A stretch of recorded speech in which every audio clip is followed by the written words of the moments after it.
여러분 안녕하십니까? 속보입니다. 청와대가 지소미아를 끝내기로 했습니다. 충격적인 뉴스입니다. 다시 한번 말씀드리겠습니다. 문재인 대통령이 한일 군사정보교류 협력 끝내기로 결정했습니다. 최종 재가했습니다. 이제 한일 군사정보보호협정은 석 달 정도 지나면 막을 내릴 것으로 봅니다. 자, 오늘 청와대는 NSC를 열고 지소미아를 연장할 것인가의 여부를 논의했습니다. 그리고 결국 연장하지 않기로 했습니다. 자, 박근혜 정부 때인 2016년 11월 체결돼 두 차례 연장된 지소미아는 3년 만에 파기 운명을 맞게 됐습니다. 자, 김의원 청와대 국가안보실 1차장은 오늘 오후 브리핑에서 지소미아와 관련해서 정부는 한일 간 군사 비밀 정보의 보호에 관한 협정을 종료하기로 결정하였으며 협정의 근거에 따라 연장 통보 시한 내에 외교 경로를 통하여 일본 정부에 이를 통보할 예정이라고 말했습니다. 자, 진성호의 직설 시작합니다. 정말 이거 한번 가보자는 건지. 지금 해리스 주미대사를 포함해서 미국 정부는 여러 가지 통로를 통해서 대한민국 정부에 이 지소미아를 연장할 것을 촉구해 왔습니다.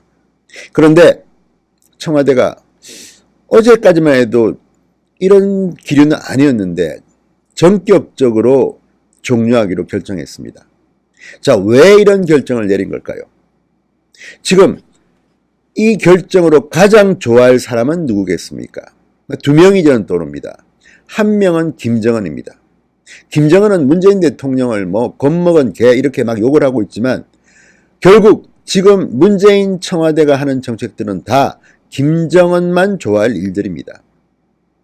자, 지소미아가 이제 폐기되게 되면 한미일 공조가 무너지기 시작할 겁니다. 군사 안보 협력 체제가 무너지기 시작한다는 뜻입니다. 게다가 단순히 한일 관계의 문제는 아닙니다. 한미 관계가 상당히 붕괴될 것으로 봅니다. 가뜩이나 지금 한국과 미국의 관계는 악화 일로라는 분석을 낳고 있는데, 자, 이번 이 결정으로 미국과 한국 간에 아문이 들이고 있습니다. 자, 두 번째, 이건 좀 음모론적인 시각이긴 한데 좋아할 사람이 또 한 명 있습니다. 다름 아닌 조국입니다. 지금 온통 뉴스가 조국에 맞춰져 있습니다. 조국의 비의혹들이 자고만 일어나면 막 쏟아집니다. 그런데 지소미아를 종료한다.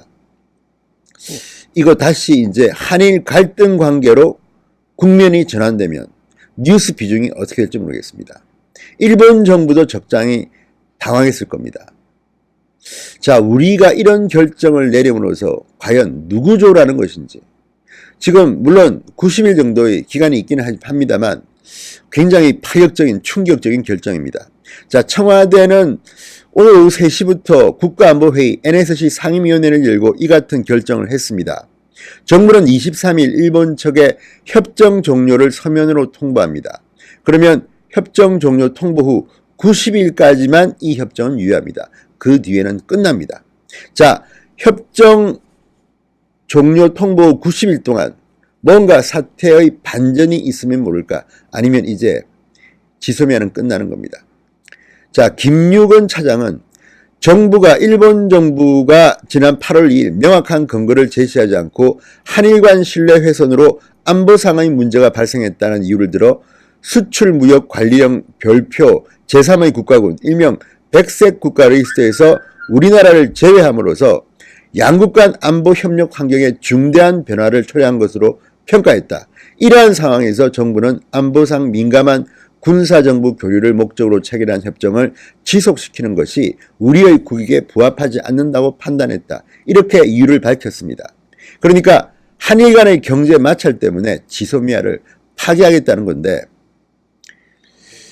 앞으로 한미일 공조가 굉장히 흔들릴 것으로 보입니다.